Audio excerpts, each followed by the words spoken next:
Hello folks, how's everybody doing out there?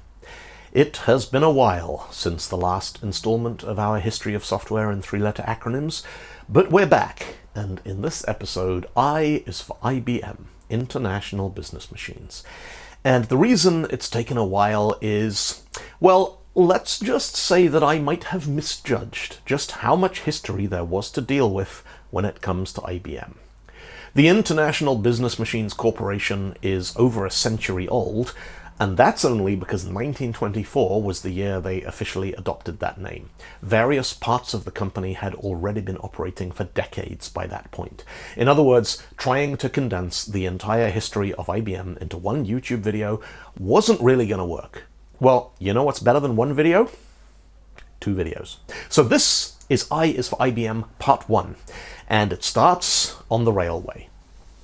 In 1869, the Transcontinental Railroad connected the existing East Coast Railway to California and the Pacific, and opened up the United States in a way nobody had ever seen before, as long as you could afford a ticket.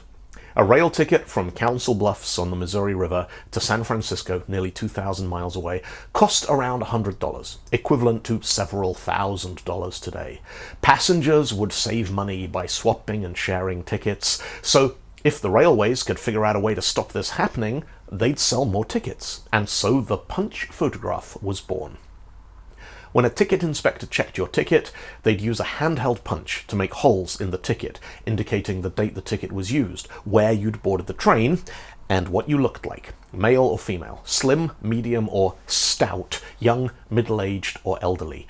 This might be the first instance in history of a customer's personal information being encoded in some sort of mechanical system, and it was not without controversy. A newspaper account at the time noted that a well-developed lady of an uncertain age is not likely to consider it a compliment to be labeled in cold type as stout and elderly, and if two different ticket inspectors didn't agree on whether a passenger's hair was dark or light, they might be refused passage on their return journey. One of the many people who saw the punch photograph system in action was this man, Hermann Hollerith, a German-American inventor and businessman.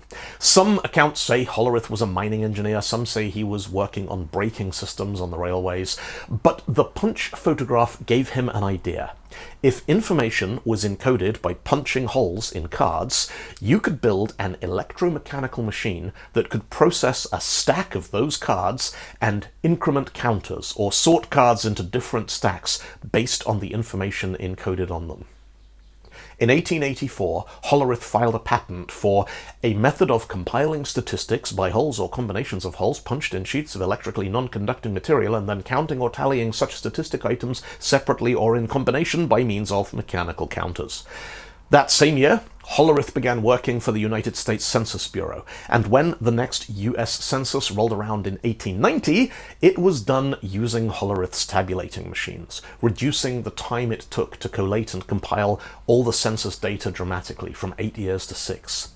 In 1896, the year the census results were published, Hollerith set up the Tabulating Machine Company and began leasing machines to governments around the world.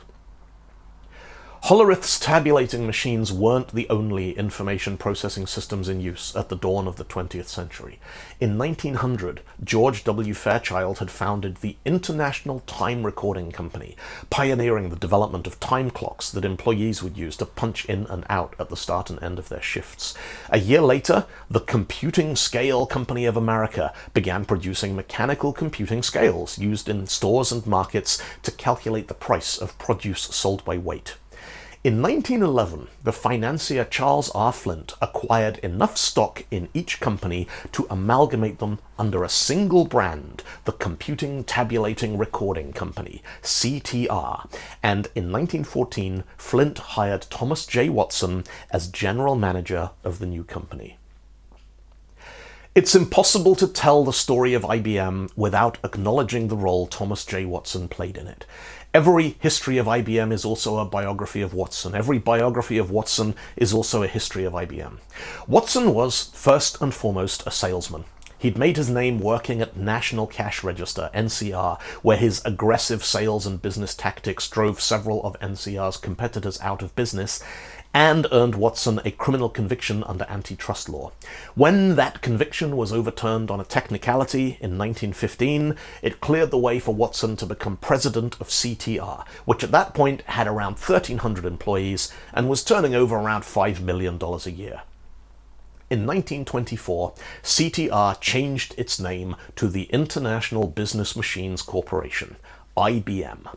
Under Thomas J. Watson's leadership, IBM dominated the world of mechanical information processing. Hollerith's card punchers and tabulating machines evolved into a whole range of electromechanical devices for encoding, sorting, searching, and optimizing information.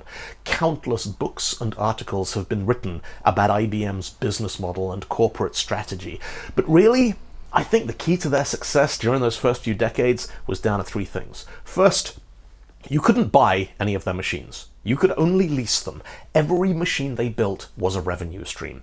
Second, those machines were useless without a steady supply of punch cards. And the only place to buy those cards? Yep, IBM. And third, they dominated their target market to such an extent that they could set the pace of innovation. If a competitor came out with something radically better, it wouldn't sell because their customers weren't prepared to take the risk, a position that became entrenched in tech folklore as nobody ever got fired for buying IBM.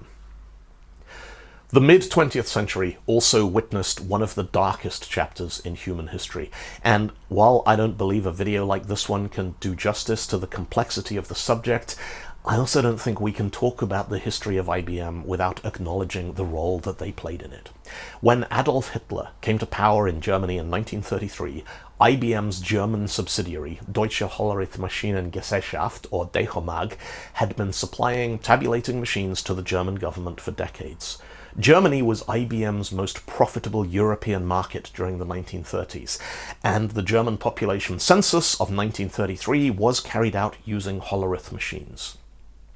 In 1937, when Thomas J. Watson was president of the International Chamber of Commerce, he traveled to Germany, where he met with Hitler and was given a medal, the Order of the German Eagle. One study says the medal was in recognition of DEHOMAG's role in tabulating the census data, which provided the Nazi Party with accurate population records, including the locations of Jews living in Germany. Another study says Watson believed the medal was in recognition of his efforts on behalf of global trade and commerce. Watson returned the medal in 1940, accompanied by a letter addressed to Adolf Hitler and released to the media, saying, "The present policies of your government are contrary to the causes for which I have been working and which I received the decoration." When the United States officially entered World War II in December 1941, IBM's facilities and operations in occupied Europe came under control of the Nazi regime, although in many cases the existing staff and management would remain in place throughout the war. When the war ended in 1945, IBM mounted a series of successful campaigns to recover control of their facilities, their equipment, and the funds held in bank accounts in those countries, representing the profits of the IBM subsidiaries that had been supplying materials and expertise to the Axis forces during the war. Edwin Black's 2001 book, IBM and the Holocaust, is a meticulously researched investigation into what took place in the interim, drawing on primary evidence and first-hand accounts of how Hollerith tabulating machines became part of the system created by the Nazis to identify, imprison, and murder over 6 million people. IBM has never made any attempt to dispute the book's findings, and has offered no public statement other than that IBM does not have much information about this period or the operations of DEHOMAG. Now, I fully appreciate that for a significant number of people out there, everything else that IBM has ever done pales into insignificance alongside the notion that the company was willingly complicit in the Holocaust. It is a harrowing reminder that anybody working in technology should take the time to consider the moral and ethical implications of the things we build and who we sell them to. And 80 years later, the question of at what point a private corporation should reevaluate their business relationships with a government that's clearly veering towards fascism is somehow still painfully relevant. But we are going to move on, because this series is about the history of software, and we haven't even got to that part of the IBM story yet. The next chapter in our history of IBM begins with this man, Thomas J. Watson's eldest son, the imaginatively named Thomas J. Watson Jr. Tom Jr., as he's often referred to, had joined IBM as a salesman in 1937. He spent World War II as a military pilot, serving with the US National Guard. When the war ended, he briefly considered a career as a commercial pilot before, perhaps inevitably, returning to IBM. Tom Jr. became president of the company in 1952 and began working on the initiative that would revolutionize the company and the world, digital computers. Watson Sr. was skeptical about the potential of digital computers. He's widely quoted as having once said, "I think there is a world market for maybe 5 computers." Although there are numerous documented quotes from Watson's contemporaries, estimating the world's computing requirements being somewhere in the single digits, this exact quote appears to be a misattribution that originated somewhere on Usenet in the 1980s. IBM had produced their first electronic calculating machine, the selective sequence electronic calculator, in 1948, and the IBM 701 defense calculator, originally built for the US military, in 1952. But by the mid-1950s, the company's future was uncertain. Demand for tabulating machines was slowing down. The company was embroiled in a long-running anti-monopoly lawsuit brought by the US Department of Justice, demanding, among other things, that IBM had to make its tabulating machines available for sale, not just for lease, and to allow other companies to manufacture IBM-compatible punch cards. Watson Sr. was determined to fight. To him, the lawsuit was the US government punishing IBM for being too successful. Tom Jr. wanted to settle and move on, because he could see a bright future for IBM that had nothing to do with punch cards. Father and son fought for months over how to proceed, until one day in late 1955, Tom Jr. left his office to go and see the judge and negotiate a settlement. On the way out, he bumped into his father. They argued. Tom Jr. left. But then, while he was meeting with the judge, an IBM secretary slipped into the room and delivered a note from his father. It read simply, 100% confidence, appreciation, admiration. Love, Dad. That was the moment that Thomas J. Watson Sr. placed the company's fortunes in his son's hands. Tom Jr. quickly settled, signing a consent decree with the Department of Justice in January 1956, an agreement which became required reading for all new IBM employees, signifying the company's commitment to honor the terms of that agreement at every level of their operation. By May, Tom Jr. had officially taken over as chief executive of IBM. Then, on June the 19th, 1956, Thomas J. Watson Sr. died. He was 82 years old, and he'd run IBM for more than half of his life, transforming a small group of upstart manufacturing companies into a global powerhouse, employing 70,000 people across 80 countries. But even as the company mourned the loss of the old man, they were facing a whole new set of challenges. In 1954, Tom Jr. had put together a team to create a supercomputer for the Atomic Energy Commission's Nuclear Weapons Research Laboratory at Los Alamos. Officially designated the IBM 7030, it was better known by the nickname Project Stretch, in recognition of the company's intention to stretch the limits of just about every aspect of computer engineering. Stretch was a hugely ambitious project, and one that would go down in history as an expensive failure, at least for a while. In many ways, though, Stretch was the necessary failure that paved the way for what would come next. When work started on Stretch, the state-of-the-art for building electronic logic circuits was vacuum tubes. Tubes were fragile, heavy, consumed a huge amount of power, but IBM engineers had worked with them for years. They were a known quantity, and so, naturally, the Stretch supercomputer would be based around vacuum tube technology. But in 1953, a team at the University of Manchester in the UK had demonstrated the first working prototype of a computer based on solid-state transistors. Let me know if this sounds familiar to any of you folks out there. You're working on a big project, familiar technology, nothing too esoteric, but then something pops up on the radar that makes you go, because the new thing, the new shiny thing, it might be a game changer. Your team is happily cranking out Windows desktop applications in Visual Basic when someone says, hey, You see this World Wide Web thing everybody's talking about? You've got an iOS team and an Android team maintaining two different code bases for your mobile app. When somebody says, hey, have you seen React Native? You've got to make a really difficult choice. Stick with the tried and tested approach. Your project's probably going to stay on track, but by the time it's delivered, it might be obsolete. Or you switch. You embrace the new shiny. You accept that it's early lifecycle tech with all sorts of rough edges and things you're going to have to figure out along the way. But if it works out, Tom Jr. made the call. Project Stretch, 2 years into development, would switch to using transistors, with all of the retooling, research, investigation, delays, and costs that entailed. The engineers did not like that one bit. You know, just like how the Visual Basic developers didn't want to switch to writing HTML in the 90s. But it wasn't their decision. In October 1957, Tom Jr. went a step further. No more vacuum tubes. From now on, all IBM products would be based on transistor technology. Solid state in '58 became the engineers' mantra, and they got to work. Stretch would eventually deliver a working system, and for a few years it was the most powerful computer in the world. But it was years behind schedule and fell far short of the processing speeds IBM had initially promised, forcing them to reduce the price from $13 million to $8 million. They shipped a total of 9 Stretch systems, losing money on every one before the company pulled the plug. It looked like IBM's first tentative foray into the world of commercial supercomputing had been a disaster.